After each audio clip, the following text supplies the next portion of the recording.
Thank you. Suur aitäh!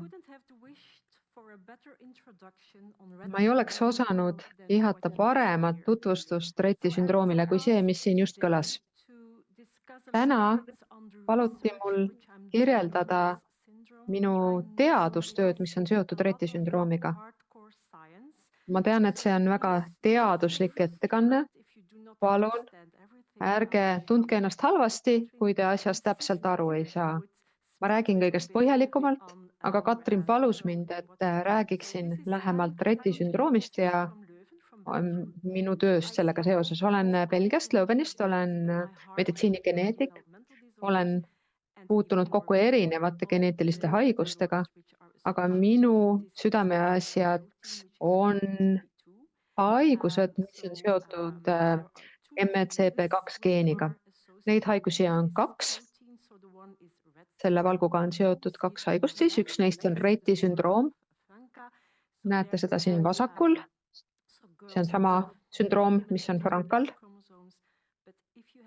Naistel on 2 X-kromosoomi, aga kui MECP2 geenis on mutatsioon, areneb lastel Retti sündroom. Peamiselt esineb see tüdrukutel, kuna poisid tavaliselt surevad looteeas.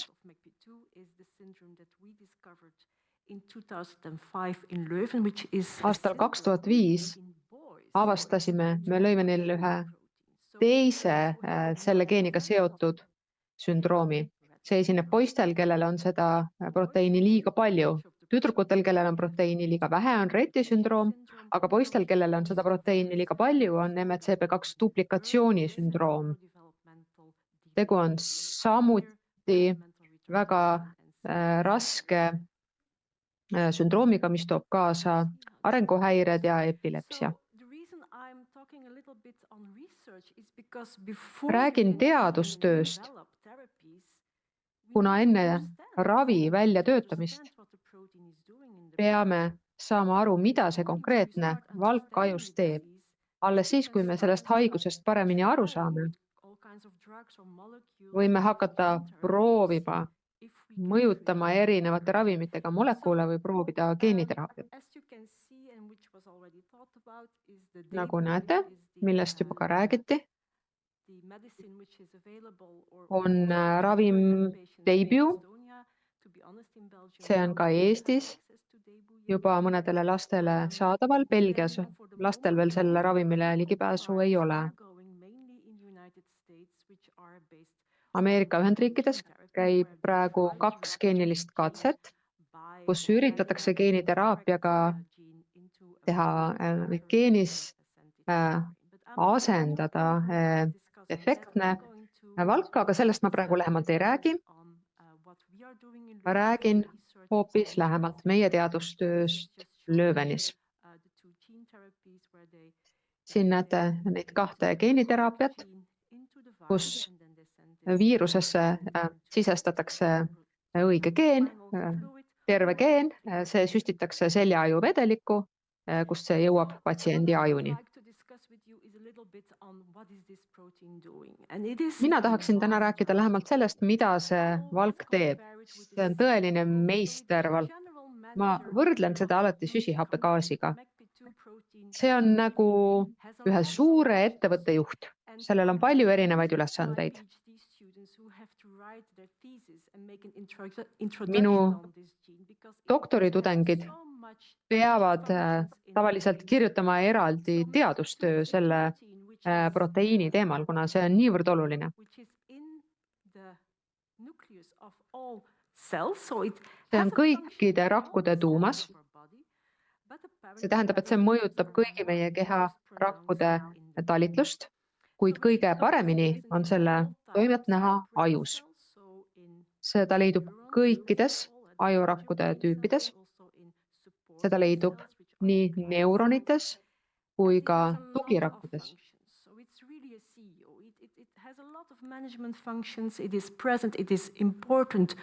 Mul kadus pilt ära.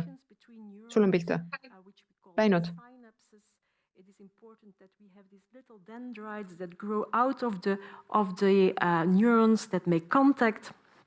But it's also important in the energy metabolism of the neurons, and also and mainly known because it regulates a lot of other genes. So MECP2 will decide whether other Tõlkidel genes are puudub pilt ja heli. switched on or switched off.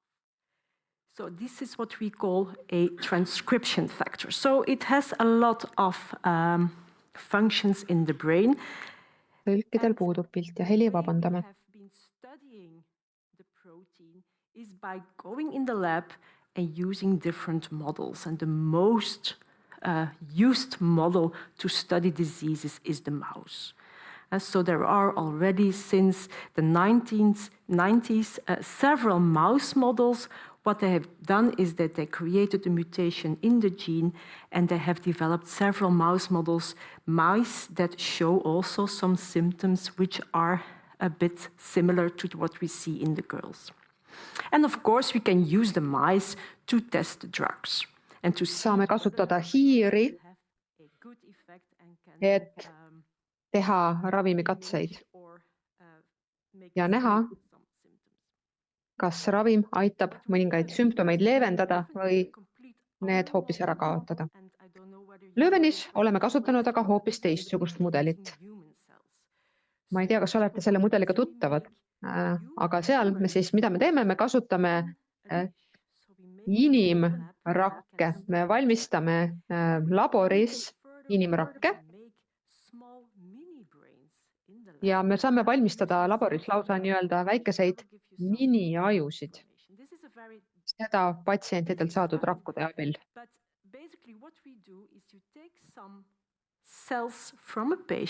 Põhimõtteliselt käib see protsess nii. Me võtame patsiendilt väikese nahaproovi, teeme talle biopsia.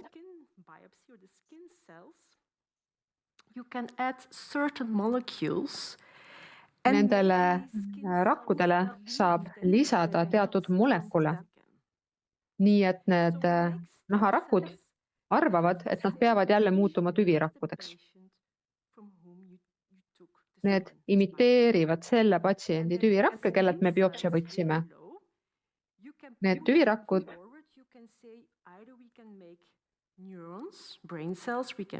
neid tüvirakke saab mõjutada nii, et nad muutuvad et nad muutuvad mis tahes keharakuks, näiteks neuroniteks. Paremal näete, kuidas need tüvirakud välja näevad. Kui me lisame rakule teatud molekule, siis hakkab tüvirakk muutuma neuroniks. Alguses on tegu väga väikeste neuronitega, need kasvavad ja kasvavad. Nii 60 päevaga saame me neuroni, mis meenutab ajukoore neuronit. Your Petri dish, and then you can study the neurons and you can compare them between normal healthy neurons with me saame võrrelda seda aretatud neuronit tavalise neuroniga.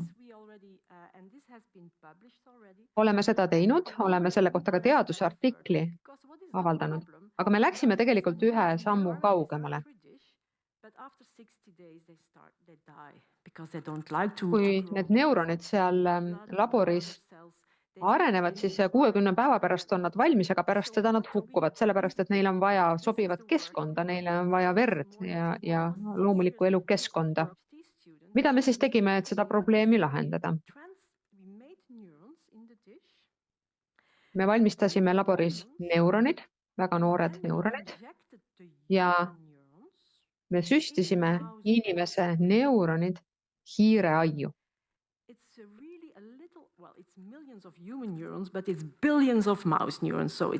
Miljonid inimese neuronid ei pane hiirt muidugi, tegu ei ole miljonite neuronitega, need ei pane hiirt rääkima. Aga kui me inimese neuroneid hiirele süstime, siis nad integreeruvad hiire aju rakkudega. Näete siin, et inimneuronid on mikroskoobi all rohelised. See on hiir, kes surmati 14 päeva pärast siirdamist. Me uurisime tema aju mikroskoobi all ja näete, kui kenasti on näha inimese rohelisi neuroneid hiireajus. Mida kauem hiir elab, seda rohkem inimese neuroneid on hiire ajukoorde integreerunud. Ma ei tea, kas ma saan selle video siin tööle panna, kas ma pean kuskile vajutama selleks? Siin näete kogu hiire aju ja näete, kuidas 7 kuuga on inimese neuronid integreerunud hiire ajus ja väga kaua aega elus püsinud. Just seda me tahamegi, sest nii me saame uurida neuronite käitumist. Mäletate, me alustasime naharakkudega, millest valmistasime tüvirakud. Me võtsime need naharakud poisilt, kellel on MCP duplikeerimissündroom.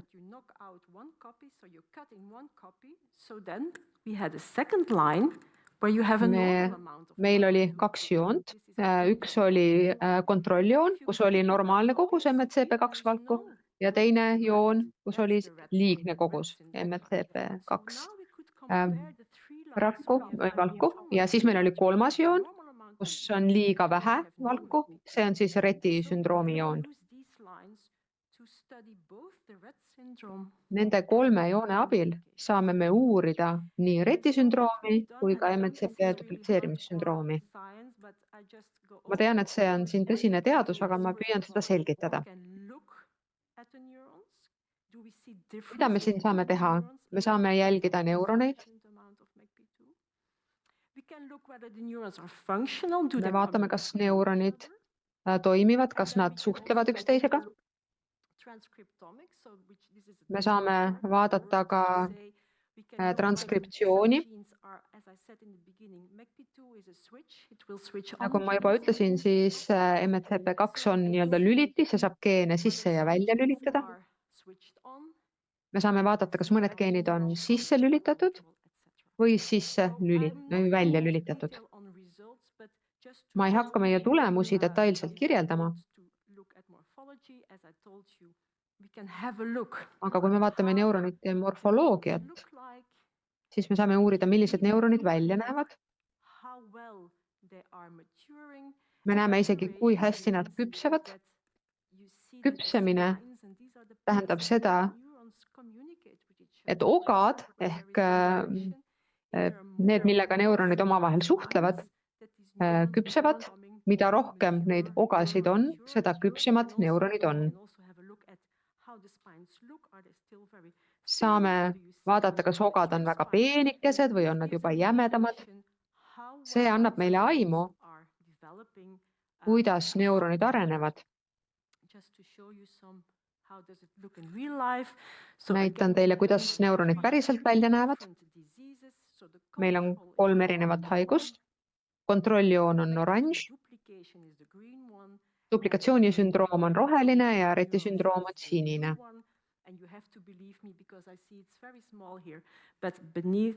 Erinevus on väga väike, aga uskuge mind, kontrollgrupi neuronitel on näha rohkem ja rohkem ogakesi, kuid Reti sündroomi ja duplikatsioonisündroomi puhul ei küpse ogad nii nagu tarvis.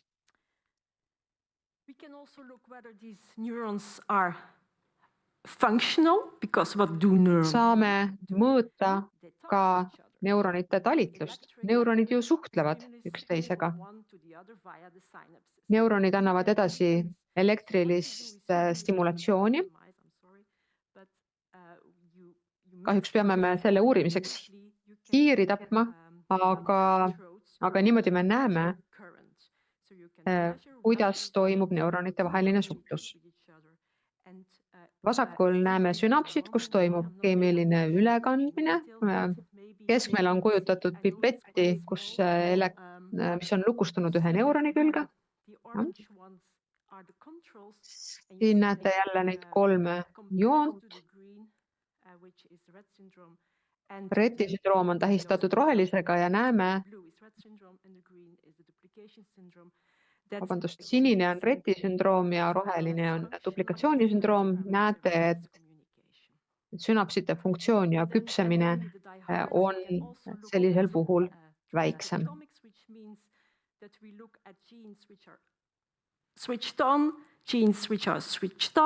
Vaatame siin ka üksiktuumade transkriptoomikat.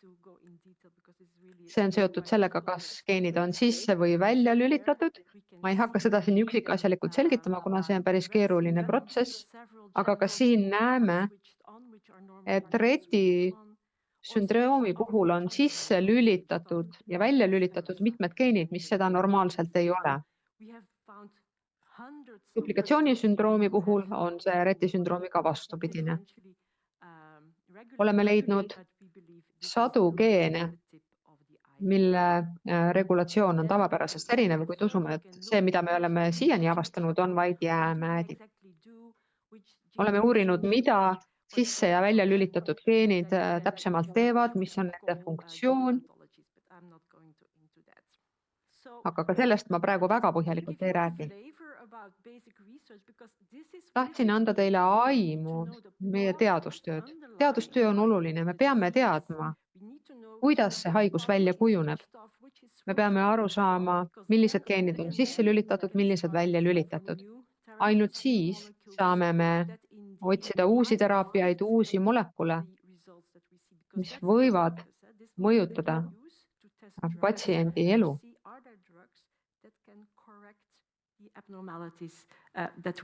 Oluline on leida ravimid, mis aitavad korrigeerida meie teadustöö käigus avastatud puudujääke. Oleme selle kallal töötanud 6 aastat. Ka minu doktori tudeng on siin publiku seas. Suur aitäh, et te mind kuulasite. Ma tean, et ma olen viimane takistus teie ja kohvipausi vahel, aga vastan hea meelega küsimustele. Kas meil on, alustame saalist, küsimusi kellelgi? Jah. Peab küsima. Inglise keeles I can ask in English as well. It was fascinating talk. Küsin inglise keeles. See oli väga põnev ettekanne.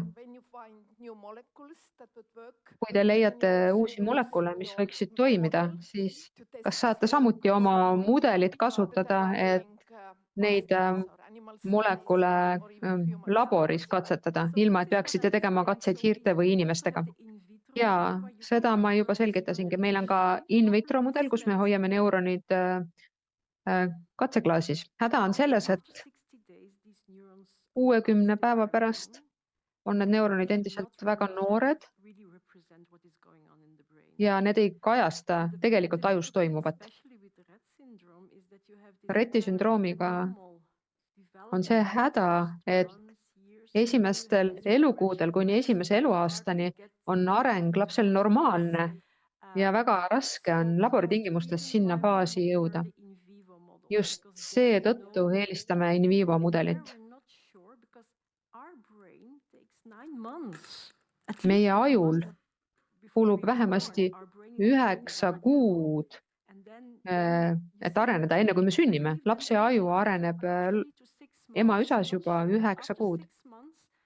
Me arvame,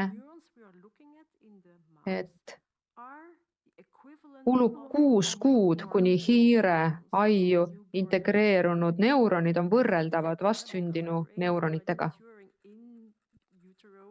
Häda on ju selles, et meie aju küpseb juba emakas. Niisiis arvan, et in vitro uuringud on piiratumad. Suur aitäh huvitava ettekande eest. Minu küsimus puudutab doseerimist. Liiga palju on halb, liiga vähe on halb. Praegu on saadaval ka erinevad ravimid, geeniteraapia. Kuidas teha kindlaks, et saame korrektse annuse, et kui me püüame selle geeni taset reguleerida, et me manustame õige koguse molekule? See on väga hea küsimus ja tundub, et te saite asjast täpselt õigesti aru. Väga tore. Just selleks kliinilised katsed ongi. Duplikatsioonisündroomi ravis püüame me proteiini kogust vähendada. Seal me püüame timmida seda õiget taset, aga see on väga keeruline. Samas on meil üsna suur eksimisaken, mis puudutab Reti sündroomi, kus me peame proteiini taset tõstma. Siis praegu uuritakse kahte erinevat molekuli. Nendes katsetes kasutatakse ühte molekuli, mis nii-öelda mõõdab proteiini taset, et see ei läheks liiga kõrgeks. Alustatakse väikese annusega ja korrigeeritakse seda tasapisi ülespoole.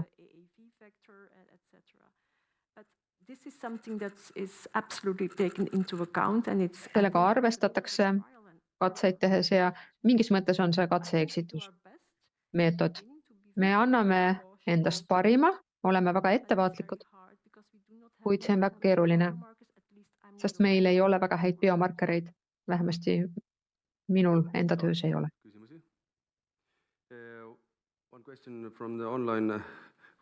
Üks küsimus internetist.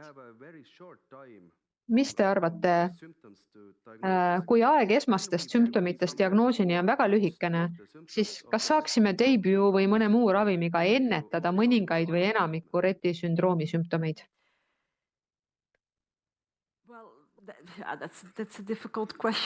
See on väga keeruline küsimus. Mida varem me raviga alustame, seda parem.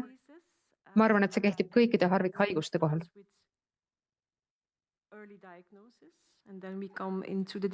Eduka ravi aluseks on varane diagnoos. Ka vastsündinute screening on väga oluline. Muidugi siis, kas meil on mõtet teha kõikidele vastsündinutele geeniteste teha?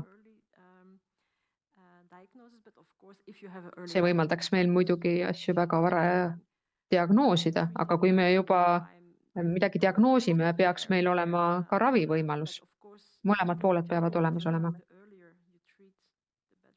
Üldiselt ma ütlen, et mida varem me raviga alustame, seda parem. See on minu arvamus, võib-olla keegi teine arvab midagi muud. Kui palju on lootust, et geeniteraapia aitab Reti sündroomiga patsiente lähitulevikus?